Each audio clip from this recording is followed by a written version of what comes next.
Depression বা বিষণ্ণতা হলো সবচেয়ে সাধারণ ধরনের মানসিক স্বাস্থ্যগত একটি অবস্থা। এটি উদ্বেগের পাশাপাশি বিকাশ লাভ করে।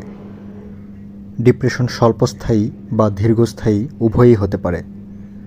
দুঃখ, আগ্রহ বা আনন্দ হারিয়ে ফেলা, অপরাধবোধ, নিজেকে মূল্যহীন লাগা, ঘুম ও ক্ষুধায় বিরক্তি, ক্লান্তি, দুর্বল মনোযোগ ইত্যাদি বিষয়গুলো ডিপ্রেশন হিসেবে চিহ্নিত করা হয়। নির্দিষ্ট কোনো কারণ নেই ডিপ্রেশনের। বিভিন্ন কারণে ডিপ্রেশন হতে পারে। চলুন জেনে নিই ডিপ্রেশনের মূল কিছু কারণ। 1. হরমোনের পরিবর্তন। হরমোনের কারণে আমাদের শরীরে বিভিন্ন সমস্যা দেখা দিতে পারে, যেমন খিদে কমা, ঘুমের অভাব এবং অতিরিক্ত মানসিক চাপ হরমোনের পরিবর্তনের জন্য দায়ী। হরমোনের ভারসাম্যহীনতার কারণে শরীরে হরমোন কম বা বেশি উৎপন্ন হয়। এছাড়া নারীর ইস্ট্রোজেন এবং প্রোজেস্টেরন নামক হরমোনের পরিবর্তন, যা মাসিক ঋতুস্রাব, প্রসব পরবর্তী ঋতুস্রাব, পেরিমনোপোজ বা মেনোপোজের সময় হয়ে থাকে, তা ডিপ্রেশন ঝুঁকি বাড়াতে পারে। 2. শারীরিক অসুস্থতা। অনিদ্রা, দীর্ঘস্থায়ী ব্যথা, স্ট্রোক, হার্ট অ্যাটাক, ক্যান্সার সহ দীর্ঘস্থায়ী অসুস্থতা ডিপ্রেশনের ঝুঁকি বাড়াতে পারে। 3. ব্যথা। যারা দীর্ঘ সময় ধরে মানসিক বা দীর্ঘস্থায়ী শারীরিক ব্যথা অনুভব করেন, তাদেরকে ডিপ্রেশন ঘিরে ধরে। 4. মস্তিষ্কের রসায়ন।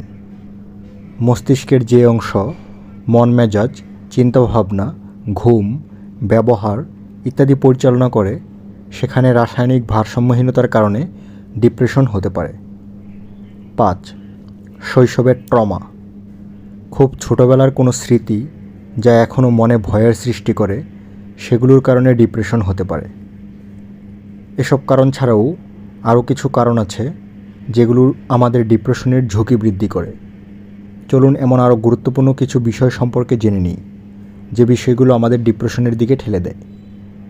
বিভিন্ন গবেষণায় দেখা গেছে, পুরুষদের তুলনায় নারীদের মধ্যে ডিপ্রেশনের প্রকোপ দ্বিগুণ বেশি। আর্থিক সমস্যা, নিম্ন সামাজিক অবস্থা ডিপ্রেশনের ঝুঁকি বাড়িয়ে দেয়। ভিটামিন ডি এর অভাবেও ডিপ্রেশনের ঝুঁকি বাড়ে।